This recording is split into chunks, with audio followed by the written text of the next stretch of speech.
memberikan motivasi kepada kita untuk berhaji. Maka salah satu hadis yang masyhur tentang haji itu adalah wal hajjul mabrur laisa lahu jazaa'ul jannah. Haji yang mabrur itu tidak ada balasan yang pantas baginya kecuali surga.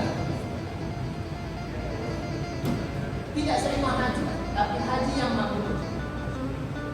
Ketentuan haji mabrur itu salah satunya adalah dengan kita benar-benar mengorientasikan haji kita hanya untuk Allah Subhanahu wa taala, mengikhlaskan semua rangkaian ibadah kita hanya untuk Allah Subhanahu wa taala dan berupaya untuk menjadikan haji kita ini bersesuaian dengan tuntunan Nabi sallallahu alaihi wasallam. Maka oleh sebab itu majelis-majelis seperti ini, kajian-kajian tentang haji sebelum kita masuk kepada hari tarwiyah haruslah senantiasa kita galakkan, baik itu yang sifatnya majelis seperti ini atau kita baca dari buku atau kita tonton dari YouTube, karena itu akan menjadikan kita senantiasa melakukan amaliyah haji kita sesuai dengan tuntunan Nabi Shallallahu Alaihi Wasallam. Bapak Ibu sekalian jemaah yang dirahmati Allah Subhanahu Wa Taala, kemarin kita sudah membahas satu maqasid inti dari ibadah haji ini, yaitu tahqiqut tauhid, untuk merealisasikan tauhid. Dan diundang ke sini oleh Allah Subhanahu wa taala agar kelak kita pulang menjadi orang-orang yang senantiasa mentauhidkan Allah Subhanahu wa taala. Yang dimaksud dengan mentauhidkan Allah Subhanahu wa taala itu adalah ifradullah bil ibadah. Mengesahkan Allah Subhanahu wa taala dalam segala bentuk ibadah kita. Salat, puasa, haji, berdoa, menyembelih kurban, memohon pertolongan, meminta perlindungan, semuanya kepada Allah Subhanahu wa taala. Kita tujukan kepada kita dari selain Allah Subhanahu wa taala. Tidak ada dukun, tidak ada paranormal, tidak ada jimat, tidak ada hal-hal yang kemudian menyimpangkan ibadah kita itu kepada selain Allah Subhanahu wa taala. Bahkan Nabi Ibrahim ketika pertama kali beliau diadakan di sini, kemudian syariat haji itu ada. Allah Subhanahu wa taala berfirman, wa idzawwa'na li Ibrahim makanan baiti alla tusyai'a. Tujuan utamanya adalah untuk menegaskan la tusyrik bi syai'a. Janganlah engkau menyekutukan aku dengan sesuatu yang lain. Yang namanya menyekutukan Allah Subhanahu wa taala dengan selainnya adalah memberikan hak prerogatif Allah Subhanahu wa taala kepada makhluk. Allah Subhanahu wa taala hanya Dia yang berhak kita persembahkan sholat, kita persembahkan ibadah, kita berdoa, kita memohon. Maka tidaklah kemudian ibadah-ibadah itu kita peruntukkan kepada selain Allah Subhanahu wa taala. Nah, di zaman kita hari ini wasilah orang menyekutukan Allah itu sudah sangat beragam dan sudah sangat modern. Maka itu harus kita antisipasi, kita jaga diri kita jaga amalan kita agar kemudian kita tidak sampai menyekutukan Allah Subhanahu wa taala dengan sesuatu yang lain. Pada pertemuan kita kali ini kita akan masuk kepada maqasid yang kedua. Makna besar dari ibadah haji itu adalah liiqamati dzikrillah, untuk menegakkan zikir kepada Allah Subhanahu wa taala. Bahwa Allah Subhanahu wa taala hadirkan kita di tempat ini. Allah Subhanahu wa taala undang kita ke Baitullah untuk melaksanakan satu ibadah yang begitu agung, umrah dan haji. Yang semua rangkaian umrah dan haji itu isinya adalah zikir kepada Allah Subhanahu wa taala. Mari kita renungkan bersama-sama sejak kita berada di miqat. Setelah kita memasang niat ihram, Rasulullah Shallallahu Alaihi Wasallam menuntut kita untuk memperbanyak talbiyah dengan digaungkan, dengan digemakan, dengan suara yang nyaring. Dan diulang berkali-kali sampai kita berada di hadapan Ka'bah. Baik Allahumma labbaik labbaik la syarika laka labbaik innal hamda wan ni'mata laka wal mulk la syarika lak. Itu terus kita ucapkan sampai kita berada di hadapan Ka'bah. Talbiyah itu kita ganti dengan zikir yang lain. Bismillah, Allahu Akbar. Lalu kemudian kita lakukan proses tawaf. Proses tawaf itu bukan seperti jalan kita di lapangan, bukan seperti kita jalan untuk berolahraga, tidak. Tapi sepenuhnya adalah dalam rangka mengingat Allah Subhanahu wa taala, membasahi lisan kita dengan menyebut kalimat thayyib. Berdoa, membaca Al-Qur'an, berselawat Nabi sallallahu alaihi wasallam. Intinya bahwa kita terkoneksi dengan Allah Subhanahu wa taala, kita ingat kepada Allah Subhanahu wa taala, kita tersambung. Kita mengucapkan doa-doa yang Rasulullah sallallahu alaihi wasallam ajarkan, itu doa-doa yang sangat penting. Rabbana atina fid dunya hasanah wa fil akhirati hasanah wa qina adzabannar.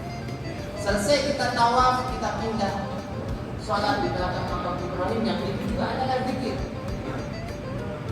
Ketika kita menuju ke sofa, kita dituntutkan untuk minum air zam-zam. Minum air zam-zam itu juga caranya tidak sama dengan ketika kita minum air aqua. Kita minum dengan berdoa. Kata Nabi sallallahu alaihi wasallam, ma'u zam-zam lima syuribal. Air zam-zam itu sesuai niat saat meminumnya. Kita minta, kita ingat sama Allah Subhanahu wa taala ketika kita ingin menghilangkan dahaga kita.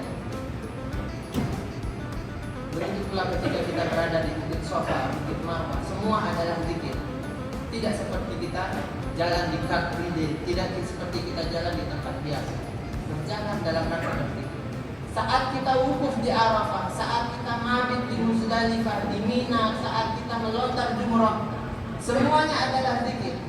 Maka oleh sebab itu ketika kita membaca ayat-ayat tentang haji di dalam surat Al-Baqarah, ayat 197, 198 sampai dengan 201, kita akan menemukan bahwa setiap ayat itu mesti Allah Subhanahu wa taala kaitkan dengan zikir.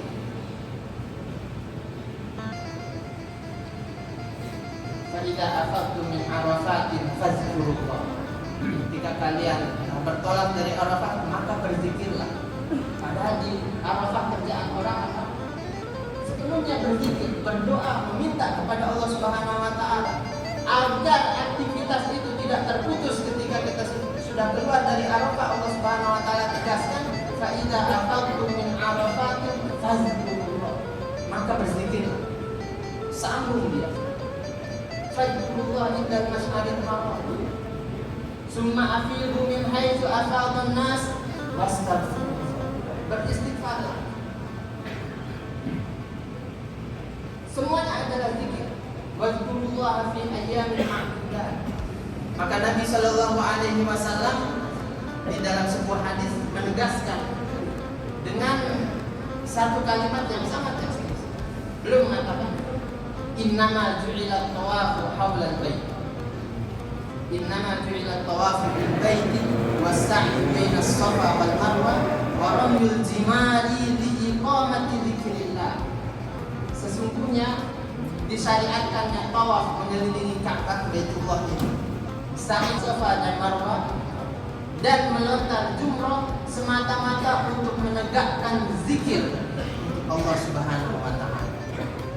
Jadi inti ibadah haji itu, ruhnya, spiritnya, energi dari ibadah haji itu adalah zikir. Zikir itu tidak masuk kepada rukun haji, tidak masuk menjadi syarat haji, tidak masuk menjadi wajib haji yang diganti dengan dam. Tapi dia jauh lebih besar dari wajib haji, lebih besar dari sunnah, lebih besar dari rukun haji. Karena semua aktivitas ibadah haji itu tidak lepas dari zikir. Dan di banyak hadis yang lain Rasulullah Shallallahu Alaihi Wasallam memberikan kita sebuah nasihat, mengingatkan kita betapa posisi zikir ini dalam kehidupan kita teramat jauh. Ketika Nabi Shallallahu Alaihi Wasallam mengatakan kepada para sahabat, maukah kalian aku beritahu tentang sebaik-baik amalan kalian yang paling suci di sisi Tuhan kalian? yang paling dapat meninggikan kalian kepada puncak yang paling tinggi, pada kedudukan yang paling tinggi. Yang lebih baik dari kalian menginfakkan harta benda berupa emas dan perak, dan lebih baik dari hanya sekedar kalian bertemu dengan musuh-musuh kalian kemudian kalian mampu mengalahkan mereka atau kalian dikalahkan oleh mereka. Maka Rasulullah SAW mengatakan amalan itu adalah zikrullah. Amalan itu adalah zikir kepada Allah Subhanahu wa taala. Zikir itu ragamnya banyak Bapak Ibu sekalian, dan di dalam ibadah haji ini kita dilatih oleh Allah Subhanahu wa taala untuk banyak-banyak berzikir. Dan tidak harus yang dimaksud dengan banyak-banyak berzikir itu kita menghafal banyak-banyak apa yang ada di buku panduan, di buku petunjuk. Bagi mereka yang mungkin tidak memahami bahasa Arab, basic mereka bukan basic syariat, maka berzikirlah kepada Allah Subhanahu wa taala dengan lafaz yang mudah di lidah Anda. Ketika tawaf, lebih baik Anda menyebut apa yang mudah Anda katakan, subhanallah, alhamdulillah, dibandingkan Anda sibuk membolak-balik buku yang belum tentu Anda paham maknanya. Jadikan diri Anda terkoneksi dengan Allah Subhanahu wa taala dengan sesuatu yang mudah untuk mengingat Allah Subhanahu wa taala. Ukurannya seseorang hanya mengetahui subhanallah, subhanallah, subhanallah. Dengan subhanallah itu dia ingat Allah Subhanahu wa taala. Atau dengan bahasa Sunda, bahasa Jawa dia bisa memohon dengan khusyuk kepada Allah Subhanahu wa taala, pakai yang itu. Tidak mesti harus menghafal-hafal doa bahasa Arab, kalau itu sulit bagi Anda. Agama kita ini agama yang mudah, dan tidak ada seorang pun yang mempersulit di dalam ini, kata Nabi sallallahu alaihi wasallam, kecuali dia kata inna hadzal dina yusrun fala yusaddidina ahadun illa qalaq. Tidak ada seorang pun yang berusaha untuk menyulit-nyulitkan diri di dalam agama ini kecuali dia kalah, tidak mampu. Maka kalau kita tidak mampu bahasa Arab, pakai bahasa Indonesia, pakai bahasa Sunda, pakai bahasa Jawa, bahasa Sulawesi. Ada satu contoh di dalam hadis Syaibah, diriwayatkan satu riwayat sahabat Nabi Shallallahu Alaihi Wasallam bernama Abdurrahman bin Auf. Tentu Bapak Ibu sekalian mengenal sosok Abdurrahman bin Auf, salah satu dari as-sabiqun al-awwalun, sahabat senior Nabi Shallallahu Alaihi Wasallam yang masuk daftar 10 orang yang dijamin masuk surga. Suatu ketika beliau ditemukan sedang tawaf mengelilingi Ka'bah. Di sepanjang tawafnya Abdurrahman bin Auf yang 7 kali putaran itu, beliau hanya membaca Rabbi kini subhanafsi, Rabbi kini subhanafsi, Rabbi kini subhanafsi. Ya Allah, lindungilah aku dari penyakit syuk yang bersarang di dalam jiwaku. Penyakit syuk itu segala penyakit hati yang berkaitan dengan harta, pelitama, ambisius, rakus, dan lain sebagainya. Itu tak